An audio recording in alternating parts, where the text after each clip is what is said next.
La delincuencia tira a matar y está mucho mejor armada que la policía. Entonces ahí lo que no se puede borrar es el Poder Ejecutivo y no se puede borrar el Presidente de la República, que es el responsable, el que le va a poner el pecho a las balas. Acerca de tu pregunta que me hace gracia de los procedimientos, me hace gracia porque yo me los he imaginado. Y a mí me gustaría un ministro del Interior que esté muy cercano a la policía, pero muy cercano, que vaya a las comisarías.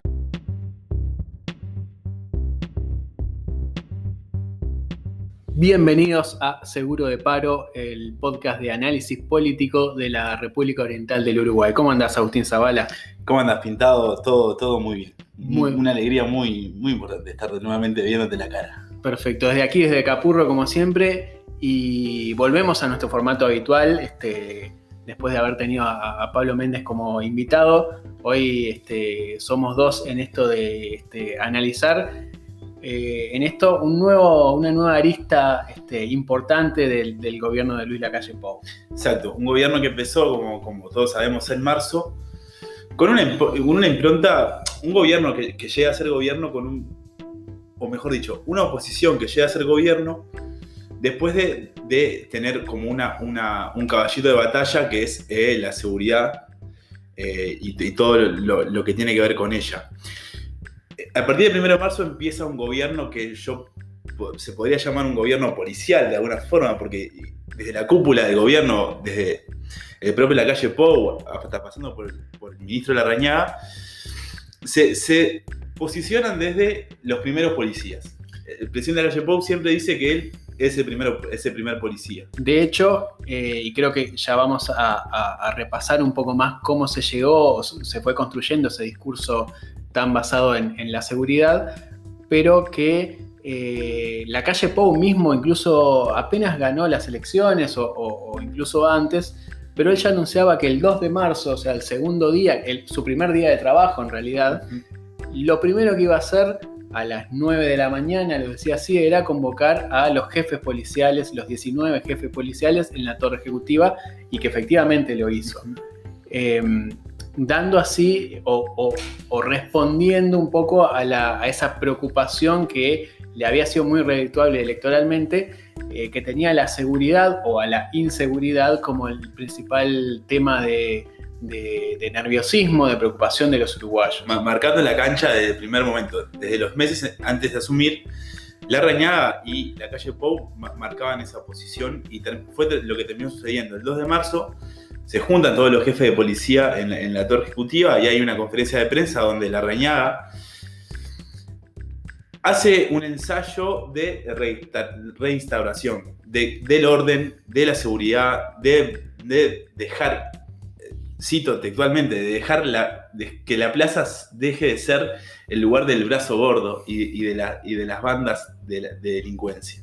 Claro, estamos hablando, obviamente, y nos vamos a centrar mucho en la figura de Jorge Larrañaga, que pasó, tuvo como es interesante ver el derrotero, ¿no? de Larrañaga desde aquel 2004, cuando ganó la interna del Partido Nacional, fue el principal contendiente de Tabaré Vázquez. Obviamente perdió por mucho como el mismo Larrañaga lo decía, que perdió contra el mejor Tabaré Vázquez. Después siguió siendo obviamente un referente de la oposición, Larrañaga, en los 3 gobiernos del Frente Amplio, pero fue cambiando, fue mutando su perfil político. Pasó de ser como ese líder joven del Partido Nacional con cierto tinte progresista o wilsonista a irse a partir de mediados del gobierno de Mujica, aprovechando un poco la ola de la preocupación por la seguridad hacia un discurso más duro. Uno podría decir que Larrañaga acompañó ese proceso que vivió toda la sociedad uruguaya, ¿no? de aumento de preocupación por los temas vinculados a la seguridad. Cabe recordar que Larrañaga era un ministro, o quizás era un referente de la oposición, quizás más vinculado a un ala wilsonista del Partido Nacional, o más. El Partido Nacional se divide en 2 grandes bloques, está el herrerismo y está el wilsonismo, y Larrañaga siempre marcándose enfrente al herrerismo con un discurso más de centro, si se quiere decir. Claro, su liderazgo desde Alianza Nacional, como ese sector más del ala wilsonista, buscaba hacer énfasis en un discurso con políticas sociales, o sea, no en un discurso tan neoliberal, sino en un estado de bienestar más cercano a lo social. E incluso eso lo llevó a, por ejemplo, tener algún acercamiento o algún guiño hacia José Mujica en el comienzo de su gobierno, que le salió muy caro en la interna del Partido Nacional, y creo que es por eso que él empieza como a irse más hacia la derecha. De hecho, uno de los acercamientos más importantes es cuando el gobierno Mujica impulsa como esa suerte de acuerdo interpartidario por la educación y por otros temas, y Larrañaga es un referente de la oposición que acompaña ese proceso.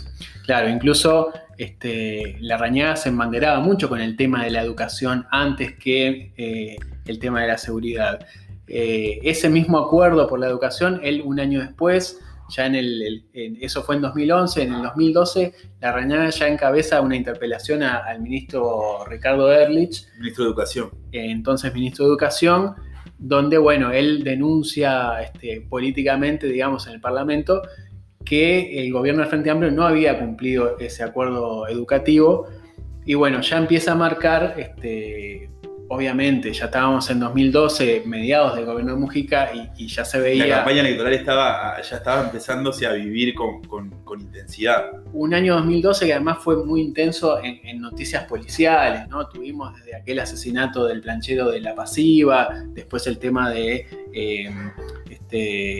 la legalización de la marihuana que se empezaba a hablar, a partir de ese mismo caso, pero también teníamos otros casos como aquel del Correo, donde terminó muriendo tanto el asaltante como un policía. Fue un año muy movido en cuanto a la crónica policial, un año donde a Bonomi se lo empieza a criticar con mucho mayor dureza, y bueno, Larrañaga ahí en ese momento empieza a tomar esa posta en un papel que hasta entonces realizaba sobre todo Bordaberry. Claro, hay que recordar que en esa campaña de 2014, Bordaberry, que era líder del Partido Colorado en ese momento, impulsa la reforma constitucional para bajar la edad de imputabilidad.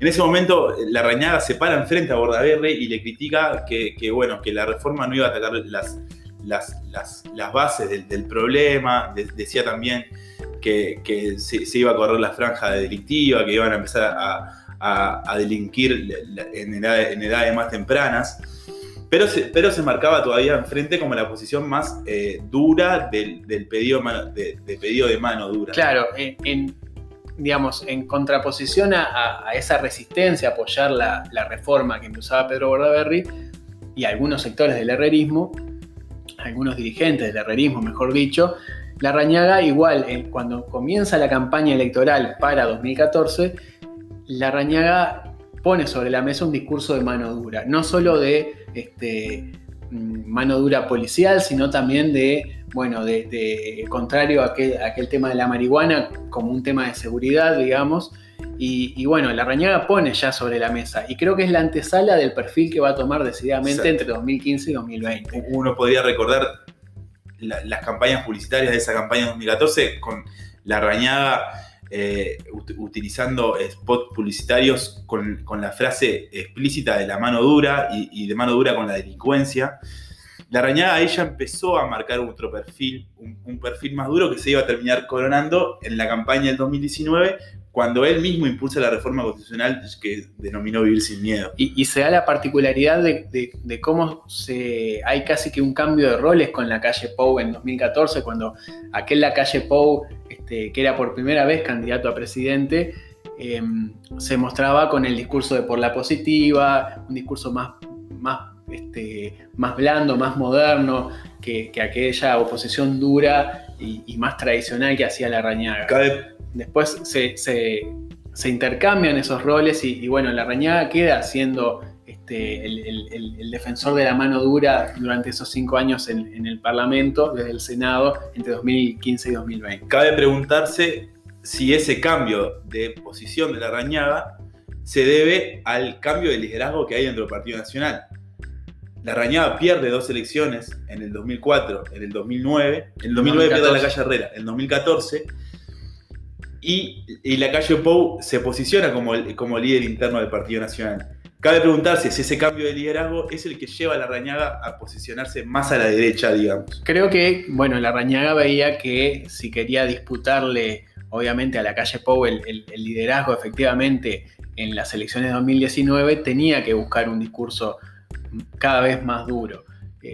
También, digamos, Pedro Bordaberry ya no iba a estar en las elecciones de 2019, entonces ese discurso, ese electorado que buscaba algo más esto obviamente antes de que se supiera la aparición de Cabildo Abierto, pero el discurso sobre la seguridad, en síntesis, siempre en los últimos años pagó bien, digamos, a la oposición, en el sentido de que, bueno, era algo que sabían que a la gente le preocupaba y que los ponía fácilmente en una oposición al Frente Amplio, sobre el que siempre pesó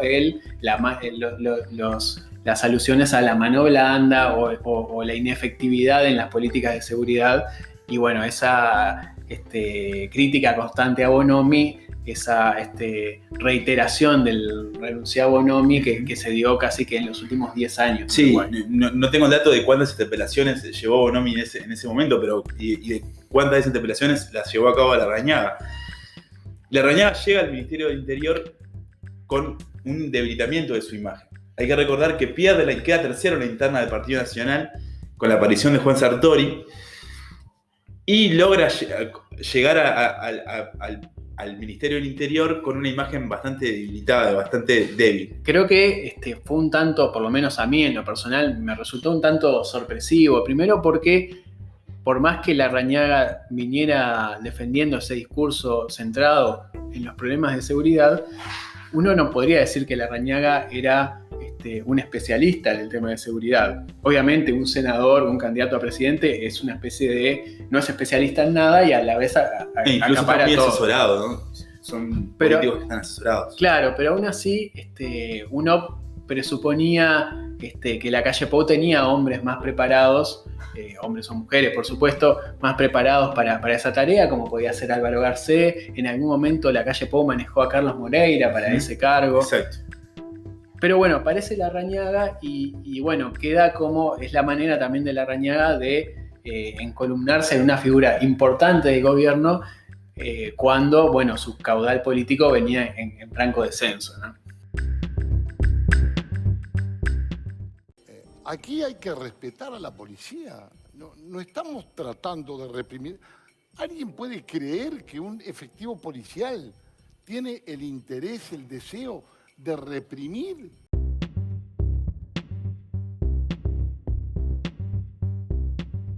Veníamos diciendo que Larrañaga pasó al otro lado de ese mostrador del Ministerio del Interior.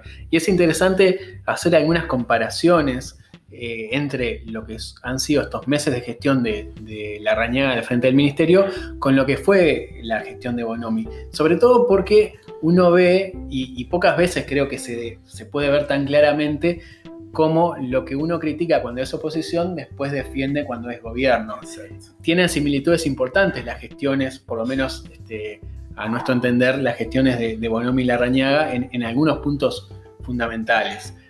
Hay que decir que la gestión de Bonomi logró una policía mucho más, Bonomi diría profesional, pero las voces críticas podrían decir con un aparato de represión mucho más aceitado y mucho más capacitado para poder atender diferentes cuestiones. Esa es la policía con la que se encuentra Larrañaga, que en un momento Larrañaga y tanto Lacalle Pou venían como diciendo uno de los problemas del Frente Amplio fue que desvalijó las comisarías.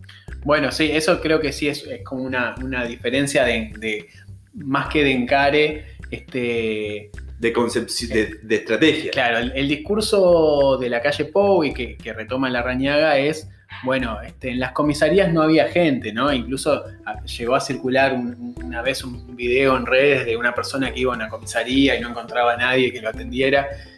Y bueno, eso era explicado desde la gestión de Bonomi como, bueno, la policía está en la calle y había llegado eso, el reordenamiento que después se traduce en el PADO, en el programa de alta dedicación operativa, que hacía que, bueno, que los policías no estuvieran estancos en lugares como tradicionalmente, sino que fueran afectados a zonas donde la propia estadística, ¿no? La propia ciencia indicaba que eran los puntos calientes, ¿no? de la ciudad o del país. Entonces, bueno, eso generó toda una reformulación de la policía que, bueno, uno puede presuponer fácilmente que toca ciertos intereses o ciertas costumbres policiales de aquella institución de la comisaría de barrio, con un comisario que va acumulando un cierto poder en cuanto al manejo de fondos, en cuanto al conocimiento del barrio, de la zona y todo lo que ahí se maneja, que bueno, era un poco trastocado por esta idea de la policía basada en datos más científicos. Volvemos a lo que decíamos hoy. El gobierno de la calle Pou tiene como una impronta de gobierno policial, y esto me parece que es importante, porque Larrañaga aparece como un sheriff, como un ministro que está del lado de la policía. Claro, él ya desde el vamos, desde sus primeros discursos como ministro, él hace mucho énfasis en dar la cara, en respaldar a la policía. Larrañaga hace mucho énfasis en que Bonomi no respaldaba a la policía, y se insiste mucho en el discurso de que había una suerte de boicot policial constante a Bonomi, que obviamente no lo hacían culpando a la policía, sino como que Bonomi no lograba generar esa sintonía desde la policía. Larrañaga va directamente a decir, esa frase que creo que va a quedar en el recuerdo de Larrañaga, de que este ministro es hincha de la policía. De la buena policía. Claro. Eso puede ser señalado también como una diferencia entre Bonomi y Larrañaga.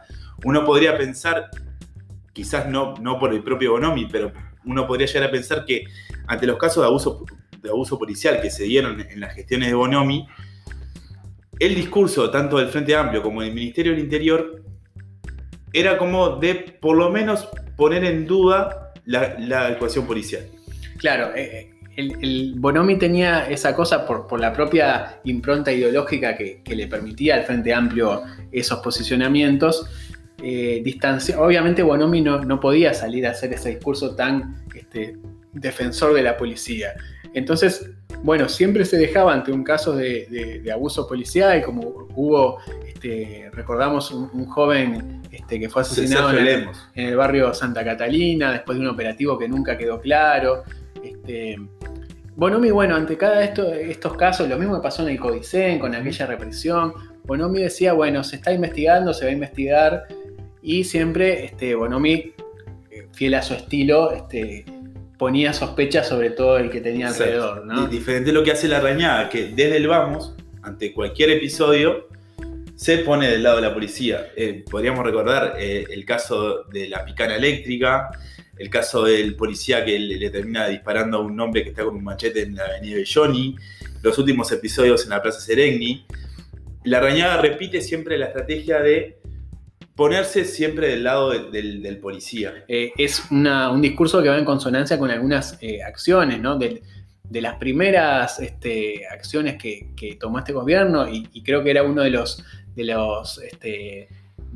las insignias que tenía la ley de urgente consideración, era respaldar mayormente a la policía en su respuesta en aquello de qué rango de acción tiene la policía ante un hecho, y bueno, si un policía tiene que dispararle a una persona que esté más respaldada por el marco legal, que era algo que a la calle Pou y a Larrañaga les importaba mucho, y creo que entendían que era parte de un discurso que tenía mucho efecto en la población, ¿no? El decir que la policía no tenía las herramientas adecuadas para actuar y que necesitaba de alguna forma un marco legal más benévolo para el policía, a pesar de que pudiera verse como menos garantista para los ciudadanos en general. Pero Larrañaga y Bonomi también tienen coincidencias. Se podría decir en su discurso por ejemplo, de las causas sobre el delito. Es interesante eso. Incluso hay una entrevista que hace poco, en el mes de octubre, dio Bonomi con La República, y en el que él mismo, el propio Bonomi, dice, bueno, cuando yo era ministro, me decían que era una excusa cuando yo decía que los asesinatos, los homicidios subían porque estaban influidos por las políticas, por los procesos que se daban en la región, los procesos criminológicos que se dan en la región. Bonomi dice que Larrañaga mismo decía que eso era una excusa, y sin embargo el propio Larrañaga ensaya un discurso muy similar cuando tiene que explicar la suba de homicidios que se dieron en estos meses. Incluso utilizando frases como los ajustes de cuenta. Cuando Bonomi utilizaba esas expresiones, Larrañaga y todo el arco opositor le machacaban que justamente era una excusa que Bonomi ensayaba para lavarse un poco las manos y echarle la culpa al narcotráfico y a las lógicas propias de esa forma de organización, las causas del delito de los homicidios. Los delincuentes no hicieron cuarentena, utilizaron tapaboca exclusivamente para ocultar sus rostros en el momento de cometer los delitos. Pero la mejor prueba es que en igual periodo tenemos más personas privadas de libertad nosotros en estos primeros 8 meses que en los primeros 8 meses del año anterior. Entonces, ¿qué actividad delictual hubo y mayor?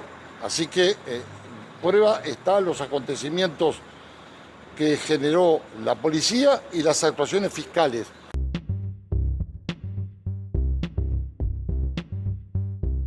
En esto de cómo repasar lo que ha sido la gestión de Bonomi y en comparación con esta gestión de Larrañaga, uno podría también hacer mención a la unidad de comunicación del Ministerio, el famoso Unicom, una unidad que empezó con la gestión de Bonomi,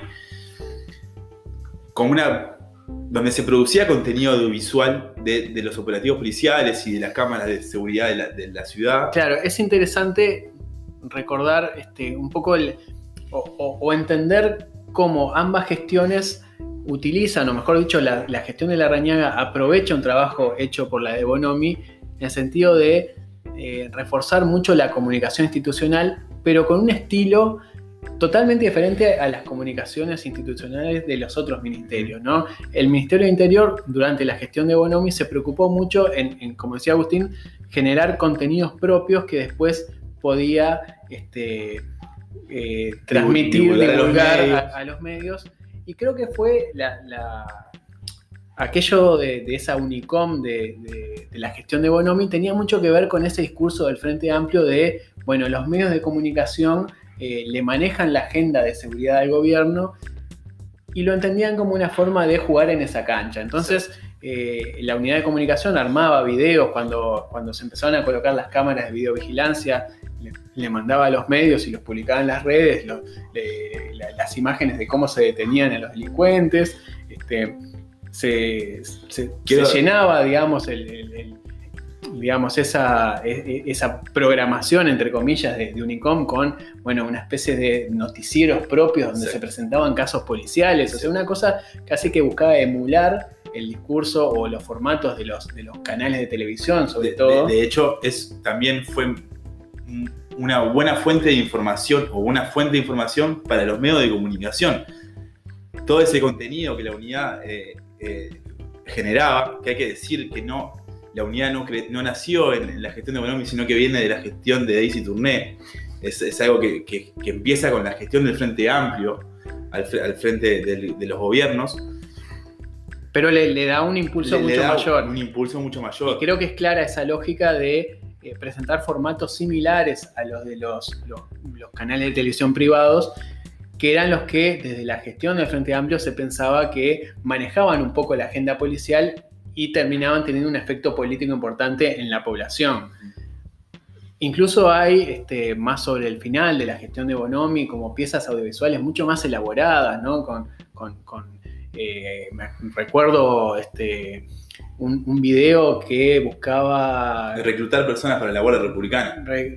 Para la policía, no recuerdo sí, bien. era para sumarse a la carrera policial, y era casi cinematográfico y con un digamos, agrandamiento de la cosa policial que era por lo menos llamativo no solo por los fondos que uno podía presuponer que habían costado esas piezas, sino porque, bueno, era un gobierno de izquierda que prácticamente que enaltecía la labor policial. No digo que esté mal, pero sí llamaba la atención, o por lo menos algunos sectores. Todo eso se refuerza a partir del 1 de marzo con una gestión de la comunicación y de lo simbólico, que hay que decir que este gobierno es muy, muy eficiente en lo que es el manejo de la comunicación y de lo simbólico, con hechos, por ejemplo, con el cambio de ploteo de los patrulleros. Claro, Larrañaga le da en sintonía con ese discurso de, bueno, ahora vamos a mostrarle a la gente, vamos a llevar a la policía más cerca de la gente porque eso no viene pasando.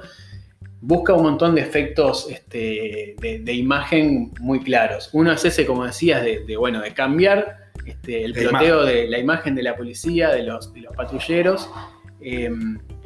También está el tema de ese patrullaje en helicóptero, que también tuvo mucho que ver con la pandemia, pero que también aquello del helicóptero es algo que viene de la gestión de Bonomi, que se había utilizado para operativos e incluso se difundían las imágenes de operativos hechos desde el helicóptero.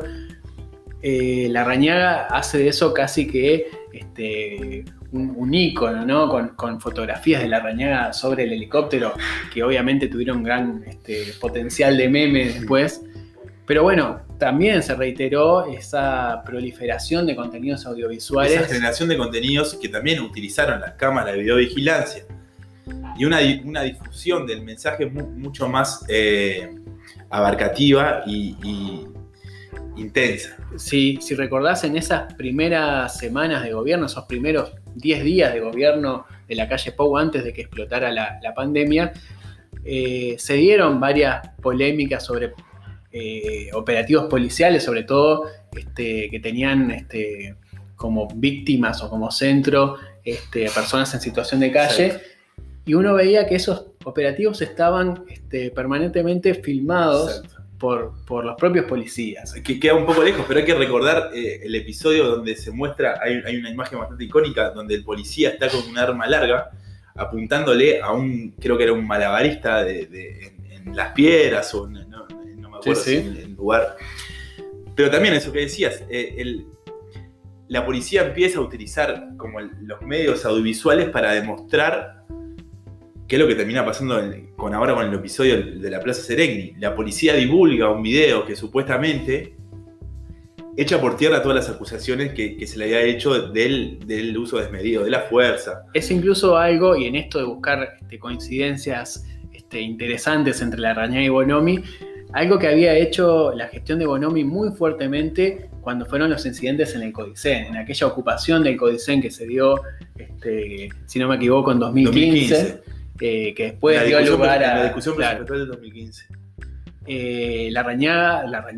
Bonomi en ese momento, al otro día convocan una conferencia de prensa, presentan las imágenes filmadas por los propios policías, un poco con la intención de decir, bueno, acá la filmación muestra que las acusaciones que se hacen a la policía son mentiras. Eso se repitió también, discúlpame, en episodios como las marchas donde se dieron también incidentes como las marchas contra UPM o las marchas más vinculadas como al sector anarquista de la sociedad uruguaya. Sí, un 24 de agosto, si no me equivoco, el día la marcha del filtro, esos eventos que habitualmente terminaban con algún desmán y que tensionaban al Frente Amplio con los sectores más de ultraizquierda, que creo que eran los que les generaban más inconvenientes al Ministerio de Interior de Bonomi en cuanto a la tensión entre represión y abuso policial.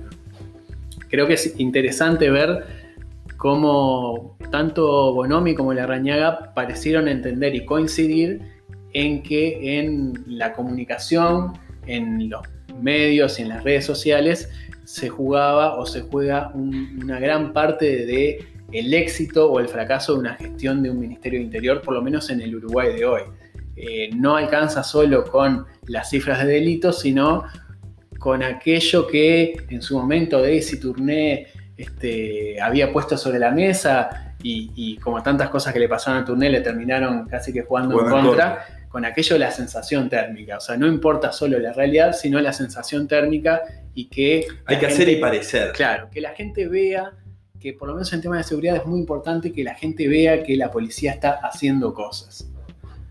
Cabe preguntarse a 8 o 9 meses de empezado el gobierno, ¿cuál va a ser la duración del Ministerio del Interior comandado por Larrañaga y qué va a pasar de acá adelante? Sí, creo que uno, haciendo un análisis rápido del gabinete de Luis Lacalle Pou, uno puede intuir que Larrañaga, por un montón de factores, puede ser el fusible más fácil de saltar en el gobierno.